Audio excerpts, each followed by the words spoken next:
Welcome to soldiers guide channel. இந்த வீடியோவில் எதை பற்றி பார்க்க போகிறோம் அப்படின்னா, எஸ்எஸ்சி ஜிடிக்கான எக்ஸாமுக்கான ரிசல்ட் 2024 ரிசல்ட் வந்து பார்த்திங்க அப்படின்னா இன்னும் பப்ளிஷ் பண்ணாமல் வச்சுருக்காங்க. அண்ட் ரிசல்ட் எப்போ வரும், கட் ஆஃப் என்ன இருக்கும், ஃபிசிக்கல் டேட் என்ன இருக்கும், ஃபிசிக்கலுக்கு எப்படி தயாராகணும், அடுத்தடுத்த ஸ்டேஜ் என்ன இருக்கும் அப்படின்றது எல்லாமே இந்த வீடியோவில் கம்ப்ளீட்லி பார்க்கலாம். ஆல்ரெடி நம்ம வீடியோ கொடுத்துருந்தோம், பட் இருந்தாலும் நிறைய பேர் கேட்டுக்கிட்டே இருக்கீங்க அப்படின்றதுனால தான் இந்த வீடியோ கொடுக்குறோம். ஓகேங்களா? ஸோ நான் வந்து சர்ச் பண்ணி பார்த்ததில் டேட்டா என்ன எப்போது ரிசல்ட் வரும் அப்படின்னா, இதுக்கு முன்னாடி நடந்த ரெக்ரூட்மெண்ட் ப்ராசஸுக்கும் இதுக்கும் ஒரு சில சேஞ்சஸ் இருக்குங்க. மற்றதில் எதுவுமே சேஞ்ச் ஆகலை. ஸோ எக்ஸாம் வந்து பார்த்திங்க அப்படின்னா தமிழ் நேட்டிவ் லாங்குவேஜஸ் நிறைய நேட்டிவ் லாங்குவேஜஸ் எடுத்துகிட்டு வந்துட்டுருக்காங்க. ஓகேங்களா? ஸோ அதனால் கட் ஆஃப் ஏரியாட்டாக வந்து ஒரு சில சேஞ்சஸ் ஆகும். ஓகேங்களா? இதுக்கு முன்னாடி நடந்த செலெக்ஷனுக்கும் இப்போ நடந்துக்கிற செலெக்ஷனுக்கும். ஓகேங்களா? ஸோ இப்போ வந்து பார்த்திங்க அப்படின்னா ஸோ நமக்கான ரிசல்ட் எப்போ வரும் அப்படின்னா, மே 31 வந்தால் வரும். அப்படி இல்லைன்னா ஜூன் 4 தான் வரும். இதுதான் என்னோடய கெஸ்ஸிங். ஏன் அப்படின்னா 31 வருது அப்படின்னா நம்ம புதுசாக எந்த ஒரு ரெக்ரூட்மெண்ட் தான் விடக்கூடாது. இந்த எலெக்ஷன் டைம் இருக்கிறதுனால எதுவுமே வந்து நம்ம கெஸ் பண்ணி சொல்ல முடியாது. ஏன்னா இந்த இடத்துல எல்லாமே சிஆர்பிஎஃப் தான் வந்து பார்த்திங்க அப்படின்னா நமக்கு இந்த இடத்துல எல்லாமே நம்ம எலெக்ஷன் டியூட்டியில் எல்லாமே அந்த சிஆர்பிஎஃப் தான் வந்து பார்த்திங்க அப்படின்னா டியூட்டி பார்க்குறாங்க. அதனால் சிஆர்பிஎஃப்க்கும் இந்த ரிசல்ட்டுக்கும் என்ன ப்ரோ சம்மந்தம் அப்படின்னு கேட்டிங்க அப்படின்னா, சென்ட்ரல் ஆர்ம்டு போலீஸ் ஃபோர்ஸஸ்க்குள்ள வரக்கூடிய எல்லா ஜாப்ஸ், அதாவது எல்லா இதுவுமே வந்து பார்த்திங்க அப்படின்னா சிஆர்பிஎஃப் தான் மெயின்டைன் பண்ணி சிஆர்பிஎஃப் தான் வந்து எல்லாமே பப்ளிஷ் பண்ணுவாங்க.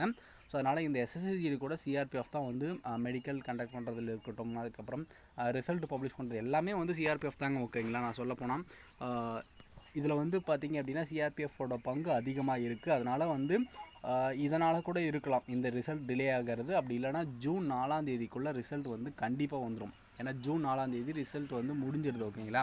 அதனால் ஜூன் மாதத்துக்குள்ளே ரிசல்ட் வந்து அதிகமாக எக்ஸ்பெக்ட் பண்ணலாம். இந்த மாதம் 31 வரத்துக்கு சான்சஸ் அதிகமாக இருக்குது. அதனால் ஃபிசிக்கல் ப்ராக்டிஸ் பண்ணாது இருந்தீங்க அப்படின்னா கண்டிப்பாக வந்து பார்த்திங்க அப்படின்னா இப்போ கூட ஃபிசிக்கல் ப்ராக்டிஸ் வந்து நீங்கள் ஸ்டார்ட் பண்ணிங்க அப்படின்னா உங்களால் ஈஸியாக அச்சீவ் பண்ண முடியும். ஓகேங்களா? ஸோ இப்போ வந்து உங்களுடைய ரா ஸ்கோர் வந்து நீங்கள் செக் பண்ணி எக்ஸாமில் பார்த்ததில் 60க்கு மேலே இருக்குது அப்படின்னா கண்டிப்பாக ரன்னிங் ப்ராக்டிஸை இன்றைக்கே ஸ்டார்ட் பண்ணிடுங்க.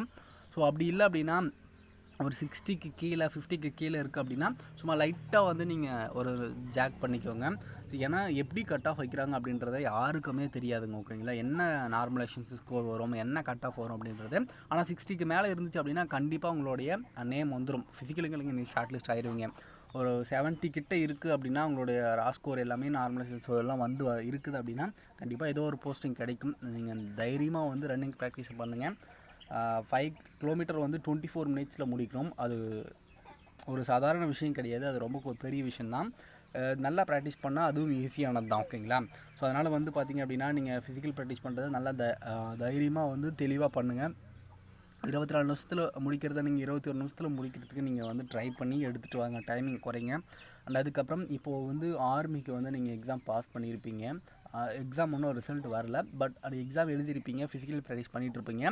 நீங்களும் எஸ்எஸ்சிஜிடி எக்ஸாம் எழுதி ஓரளவுக்கு மார்க் இருக்குது அப்படின்னா கண்டிப்பாக உங்களுக்கெல்லாம் வந்து ஈஸியாக இருக்கும். இப்போது வந்து ஃபிசிக்கல் ப்ராக்டிஸ் எல்லாமே ரெண்டுத்துக்குமே சேர்ந்து பண்ண மாதிரி இருக்கும்.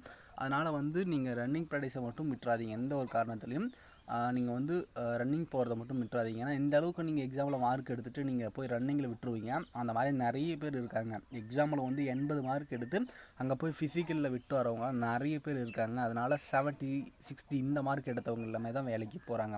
இந்த மாதிரி தான் வந்து இதில் இருக்கக்கூடிய ஒரு இது. ஓகேங்களா? ஸோ அதனால் வந்து நீங்கள் ஃபிசிக்கல் ப்ராக்டிஸ் பண்ணுறவங்க எல்லாருமே இப்போவே பண்ண ஸ்டார்ட் பண்ணிடுங்க.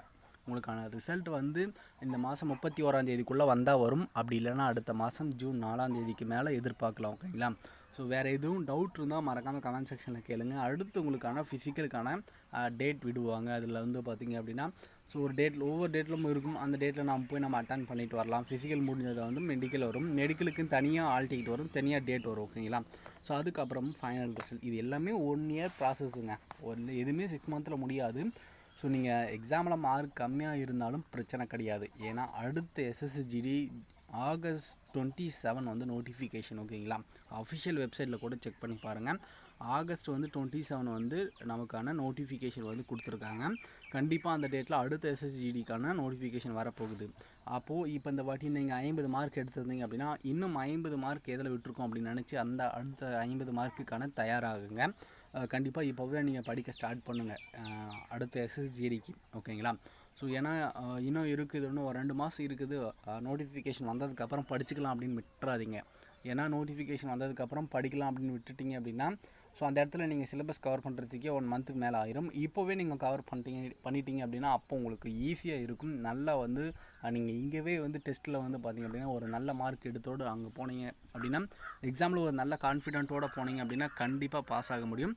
அதனால் நீங்கள் வந்து இப்போவே படிக்க ஸ்டார்ட் பண்ணுங்கள். மார்க் கம்மியாக இருந்தாலும் பிரச்சனை கிடையாது. அடுத்த எஸ்எஸ்ஜிடி உங்களுக்கு கையில் இருக்குது, படிக்க ஸ்டார்ட் பண்ணுங்கள்.